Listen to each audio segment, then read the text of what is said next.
So we get to the planet, and there's the three of us, DeForest Kelly and Bill and myself, and Spock has to be married. And the lady that's going to conduct the marriage ceremony is being carried in a sedan chair at the head of a procession. And we learn that she's a very, very important person. She's the matriarch of the Vulcan planet. A character named T'Pau, played by a wonderful Viennese actress named Celia Lofsky. And they set her down. I'm to approach her. And she says, "Welcome home, Spock," and I'm supposed to say something like, "It's nice to be here." I don't remember exactly what I was supposed to say, but I said to the director, I think that we should have something that Vulcans do when they greet. I'm looking for ways to build interesting aspects of the Vulcan culture. And he said, "Well, what do you mean?" I said, "Well, humans, we shake hands with each other when we meet. Asians bow to each other. Military people salute each other. Vulcans should have a greeting of some kind." He said, "What do you want to do?" Well, I reached back into my childhood as a Jewish kid in Boston, going to the synagogue on the high holidays with my family. I'm sitting with my grandfather and my father and my brother in the men's section. And there comes a point of the service where the Kohanim, they're called, they're the members of the priestly tribe of the Hebrews, get up to bless the congregation. And the blessing is one that we know from the Old and the New Testament. May the Lord bless you and keep you. May the Lord cause his countenance to shine upon you. May the Lord turn his graciousness unto you and grant you peace. So these guys are up there, and they're going to bless the congregation. My dad says to me, "Don't look." Oh, I'm 8 years old, and there's something strange is going to happen, so I snuck a peek. And these gentlemen up there they're kind of an ecstasy, almost like a revival meeting. They're shouting this prayer, chanting it and shouting it in Hebrew, 5 or 6 of them. And I snuck this peek, and what I saw looked something, this is an illustration of me showing you what they look like. It was like that. They've got their heads covered with their prayer shawls, and their hands out over the congregation, towards the congregation like that, see? And it's a magical thing. Every time I do that, flashbulbs go off.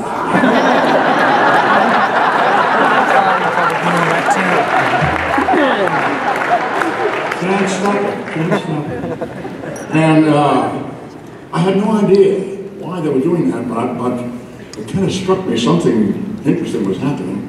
So I immediately started to work to learn to be able to do that with my hands. And I spent years of diligent practice and self-denial to master that. I could get to the point I could do it right hand, left hand, anytime, any place. I could do it. I never knew it would come in handy someday. But anyway, I said to the director, "Maybe Vulcans do that." He said, "Okay." I learned later that this is the shape of the letter Shin, which is a letter in the Hebrew alphabet, which is the first letter in the word Shalom, which means peace. It's also the first letter in the word Shaddai, which is a name for the Almighty. Now, I learned much later that you're not supposed to look because the legend is that during that blessing, the Shekinah, the feminine aspect of God, comes into the sanctuary to bless the congregation. And that's a deity. She gives off the light of a deity, and you dare not see that. It might be too powerful it could injure you badly, and worse. So you protect yourself by covering your eyes and not looking. But I snuck a peek and I survived. That was okay. Anyway, the director said to Celia Lofsky, the actress, "Leonard is going to do that as he approaches you, and you'll return the gesture." The only problem was that she had not spent the years of diligent practice. So we had a problem with her, but we managed. She held her right hand in shape with her left hand like that, and she held it out of sight of the camera. So she was ready. When I raised my hand, she raised hers, and that's how we got it into the show. This photograph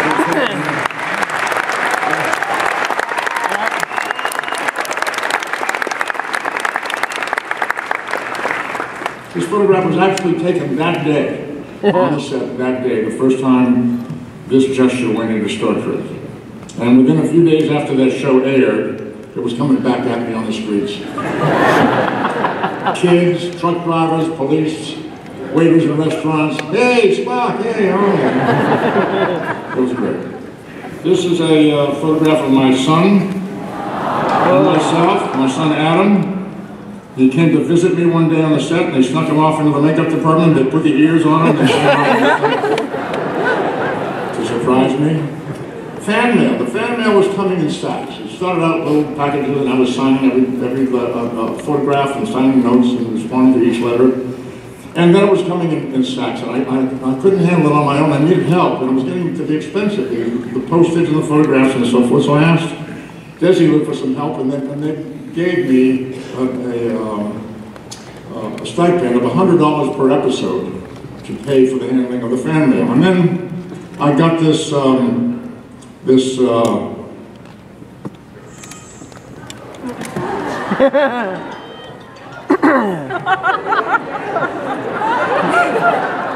talking to a couple of people here.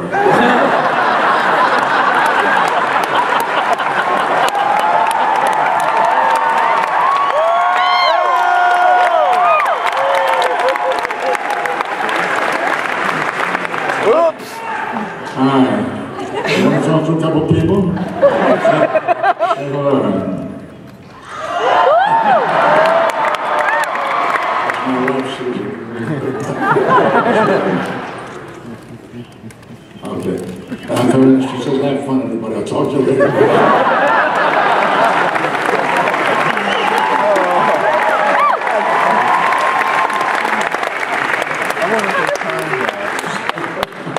I got this memo. That's the first time that's ever happened. I got this memo from the business affairs people at the studio. It said, Dear Leonard, for the past several weeks we've been consulted with respect to the operation in regard to your personally handling your fan mail. And we have iterated ourselves with regard to the agreement that was made with respect to our obligations to you in this connection. For purposes of clarification to you and others receiving copies of this memo, I would like to iterate the agreement that was made. We agree, in addition to your compensation, to pay you $100 towards your secretary and equipment needs for your personally handling the fan mail. It is not intended, nor was it specifically agreed, that we would furnish you with pens, pencils, etc. Which I assumed you would furnish yourself. So, the next day, I thought a memo like that calls for an answer. And the next day I sent a memo and I said, thank you very much for taking the time to send me the memo clarifying our agreement with regards to fan mail supplies, etc. I hasten to assure you that we will no longer need to make requests in this area for some time, since my secretary and I have gone to various offices around the studio and managed to steal all the pens and pencils.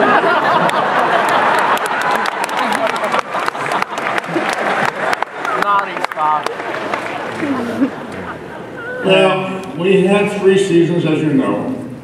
People were always surprised when I said we only lasted 3 seasons. People were shocked. I think we had many more seasons than that. No. 3 seasons. The 3rd season was very tough. Our good producers were gone, the writers were gone, we had new staff, and they didn't quite get the show as well as the first people had, and the show stumbled to a close, and we were canceled at the end of the 3 seasons. And then I was hired onto Mission Impossible. And I had some fun for a while. That's me with Leslie Ann Warren in one of the episodes, and I got to play this magician in Mission Impossible. I always wanted to be a magician as a kid, and here I was a magician on Mission Impossible. I had a good time doing it. It was interesting work. I got to play European dictators, South American dictators, Asian dictators. And then after a while, I got to be, again, European dictators, South American dictators. And I got kind of bored, frankly. And I said, I think I've had enough of this, please let me out, and they did. And then I went back to school to study photography. I began to wonder if I might change careers, because I've had more success than I ever expected as an actor. And I thought there's a career there for me if I wanted, but I want to explore this photography thing, which I had loved since I was a teenager. So I went to school and I studied photography, and I started carrying cameras around. And so this was some of the early work that I did. That's a picture of my parents that I shot at that time. And very indicative of their nature, my mother was a very curious person. She would stop to look to see what was on the other side of that wall. My dad just kept right on walking. And this is a self-portrait that I did which is now in the permanent collection of the Los Angeles County Museum. I have worked in various museums around the country, and in galleries around the country, and shows at various times. And then I went to Spain to act in a way. I decided to stay with the acting career. I realized that I didn't want to do commercial photography. I didn't want to be shooting fashion photography and cosmetics and that kind of thing. I wanted to do what's known as fine art photography, which translates to you cannot make a living at it. So I stuck with the acting career. I went up to Spain to act in a Western called Catlow with the old Brenner. And this was me on the set with the director, Sam Waterman, on the left. And then carrying cameras in Spain. This was some of the photography work that I was doing at the time, landscapes and so forth. The street in Almeria on the southern coast of Spain where we were filming. And then I went on tour in a production of Fiddler on the Roof. I played Tevye. That's me on the East Coast doing Tevye and Fiddler on the Roof. And then I went to Israel to work with Ingrid Bergman. This was interesting. This was a movie about Golda Meir, the lady who was the president of Israel. And I was asked to play this character who was her husband. And when I first was told about the role, I thought, I wasn't terribly attracted to it. He was a kind of tag-along kind of guy. Nice man, I'm sure. She was the power in the relationship. She said, I want to go over there and become part of that new nation. And he said, well, gee, things are nice here in Milwaukee, you know. And she said, well, I'm going. He said, okay, if you're going, I'll go too. And I was asked to play this role, and I said, I don't know that I know how to enter into that character. I don't know if I could figure out a way to play that character. And then they said, well, that's too bad because you'd be playing opposite Ingrid Bergman. I said, oh, I might be able to figure this out. One of the great actresses in films, and one of my favorite all-time movies, Casablanca. She was that wonderful leading lady in Casablanca, and so many other great films. Great actress, and I got to act with her in Israel. And then Invasion of the Body Snatchers.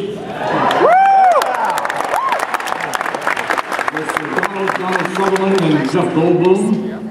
And then to Morocco, where I played Samuel, and here I am anointing David, the new king of the Israelites.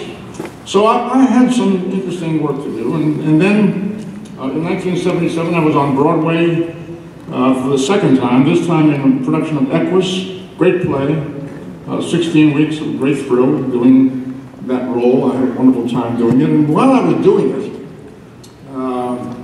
I heard about this great new film, very exciting, big hit that had just opened, big crowds, and very successful film. And I went to a theater in the afternoon. I was working the play at night. Went to a theater in the afternoon in Times Square. Gigantic theater packed with people screaming and cheering and having a wonderful time. They're watching a movie called Star Wars.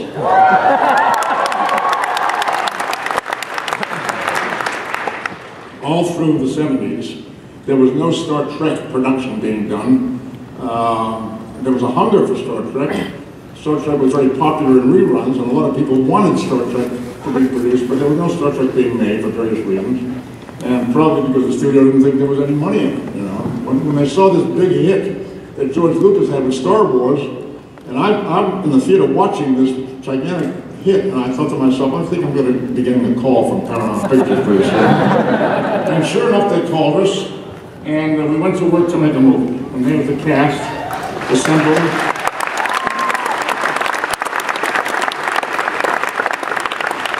Robert Wise, the director, on the left in the shirt, and Gene Roddenberry on the right, the producer, writer, and the rest of us ready to go to work.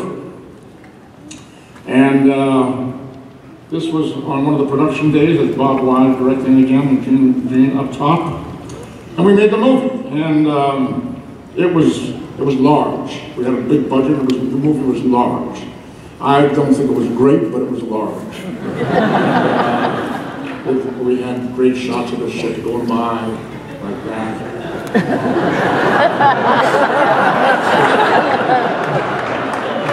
And there was another great shot of the ship going by like that.